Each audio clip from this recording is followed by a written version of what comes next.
Audio 1।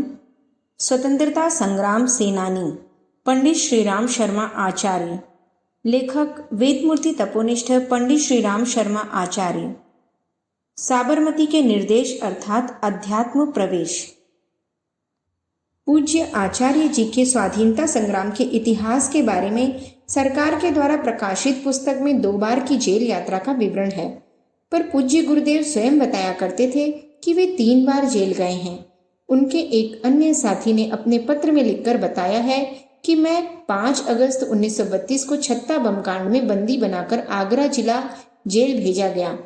तब श्रीराम पहले से ही बंदी के रूप में मौजूद था। इससे इतना तो निश्चित है कि वह 1932 में जेल गया था और मेरे साथ 1 साल तक जेल में रहा। यद्यपि सरकारी रिकॉर्ड्स में श्रीराम की जेल यात्रा 6 माह बताई गई है, किंतु वह रिकॉर्ड अधूरा है। लगभग सभी स्वतंत्रता संग्राम सेनानियों ने कई बार जेल यात्राएं की हैं। श्रीराम शर्मा श्री कृष्णदत्त पालीवाल के अखबार दैनिक सैनिक में लेखन का कार्य करते थे। यहीं से कांग्रेसी नेताओं के गहरे संपर्क में आए थे। श्रीराम शर्मा को बरहन मंडल कांग्रेस कमेटी का मंत्री नियुक्त किया गया था, इसलिए वे कांग्रेस के आंदोलनों में सक्रिय भूमिका निभाते थे। अपने इन्हीं कार्य के अंतर्गत वे नमक सत्याग्रह और लगानबंदी आंदोलनों में हिस्सा लेने वाले अग्रिम पंक्ति के नेता थे।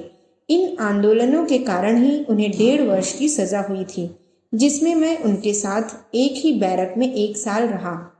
श्री रावत जी के शब्दों में, एक समय वह आया जब सभी बड़े राजनेता आंदोलन से थक से रहे थे, कुछ तो अपने निजी धंधों में लगने वाले थे। तब श्रीराम ही थे जिन्होंने उन्हें झकझोरा और फिर से संग्राम में लगाया। यह एक विलक्षण बात है कि जिन दिनों वे इस सत्याग्रह में भाग ले रहे थे, उन्हीं दिनों पूंजीवाद, जनसंख्या वृद्धि, शिक्षा प्रसार, कन्याओं के साथ भेदभाव जैसी सामाजिक कुरीतियों पर भी वे सशक्त लेख लिखते थे, जो दैनिक सैनिक में नियमित रूप से छपते थे। इससे पता चलता है कि वे भविष्य दृष्टा भी थे और इस देश की सामाजिक कुरीतियों को भी राजनैतिक पराधीनता का मुख्य कारण मानते थे। उनके मन में अध्यात्म के प्रति गहन अभिरुचि थी। सो उन्हें जब भी समय मिला पौंडीचेरी के आश्रम भी गए और शांति निकेतन की भी यात्रा की।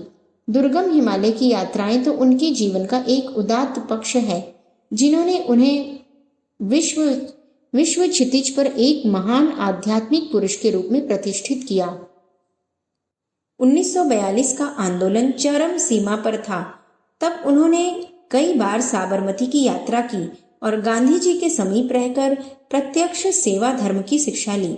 इस समय साबरमती आश्रम में रह रहे श्री दुर्गा शंकर जी द्विवेदी ने बताया कि पूज्य आचार्य जी जब भी आते थे प्रायः उन्हीं के पास ठहरा करते थे। महात्मा गांधी जी उनकी किसान आंदोलन की उपलब्धियों से परिचित थे। उन्हें इस बात का भी बोध हो गया था कि आज जो कांग्रेस स्वाधीनता की लड़ाई लड़ रही है, वह सत्ता पाते ही मार्ग से विचलित हो सकती है। अतएव वे इस विचार के थे कि स्वराज्य प्राप्ति के साथ ही कांग्रेस अपना लक्ष्य पूरा हुआ मान ले, उसे समाप्त कर दिया जाए और शासन सत्ता तपे हुए मूर्धन्यों को सौंपी जाए। प्रख्यात कांग्रेस राजनेता श्री महावीर त्यागी ने एक पुस्तक लिखी है, मेरी कौन सुनेगा। इसमें उनके स्वाधीनता संग्राम के संस्मरण है। इस पुस्तक का प्रथम संस्मरण बापूजी पर है। उनकी उसमें व्यथा व्यक्त की गई है। अंतिम दिनों में कांग्रेसी राजनेता स्वयं ही उनकी बातों की उपेक्षा करने लगे थे।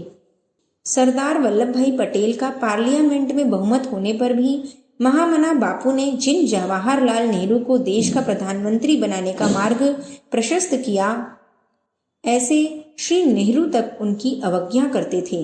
बापू कहते थे, स्वाधीनता तभी परिपुष्ट होगी जब राजनीति के साथ धर्म तंत्र से लोक शिक्षण का कार्य भी चले।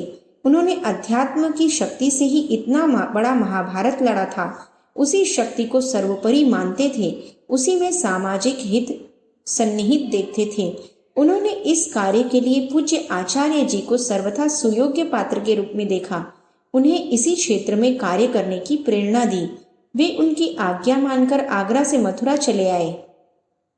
साबरमती की तरह का आश्रम गायत्री तपोभूमि बनाया और स्वतंत्र प्रेस लगाकर अखंड ज्योति प्रकाशित करनी प्रारंभ की। जो अब तक देश की प्रायः 8 भाषाओं में 10 लाख की संख्या में प्रति माह छपती है। कांग्रेस राजसत्ता की उपलब्धियां एक ओर और उनकी धर्मसत्ता की सेवाएं और उपलब्धियां दूसरी ओर, दोनों की तुलना की जाए तो युग पुरुष परम पूज्य गुरुदेव पंडित श्री राम शर्मा का पलड़ा निश्चित रूप से भारी पड़ेगा। उसका सही मूल्यांकन आने वाला युग करेगा। ताम्रपत्र भेंट। वर्ष 1988 में स्वर्गीय प्रधानमंत्री श्री राजीव गांधी ने सभी प्रांतीय सरकारों से आग्रह किया कि वे पता लगाएं किन स्वाधीनता संग्राम सेनानियों को अब तक सम्मानित नहीं किया गया। तब उत्तर प्रदेश सरकार ने भी खोजबीन की और पाया कि एक जाज्वल्यमान सितारे को उन्होंने पहचाना तक नहीं, जिसने यथार्थ में राजसत्ता के लिए नहीं, सच्चे अर्थों में भारत की आजादी के लिए स्वाधीनता संग्राम लड़ा। 15 अगस्त 1988 को आईएएस माननीय श्री हरीश चंद्र जी प्रभारी जिलाधीश सहारनपुर ने स्वयं शांति कुंज हरिद्वार पहुंचकर पूज्य आचार्य श्री राम शर्मा जी को विशिष्ट लोगों की उपस्थिति में ताम्रपत्र भेंट किया। स्वाधीनता संग्राम सेनानी प्रमाण पत्र व पेंशन के परिपत्र प्रदान किए। पूज्य गुरुदेव ने सबका आभार माना। साथ ही उन्होंने तत्कालीन स्वाधीनता संग्राम सेनानी पेंशन अनुसचिव श्री अंबिका प्रसाद मिश्रा जी को पत्र भी लिखा। आपकी दौड़ धूप सफल हुई।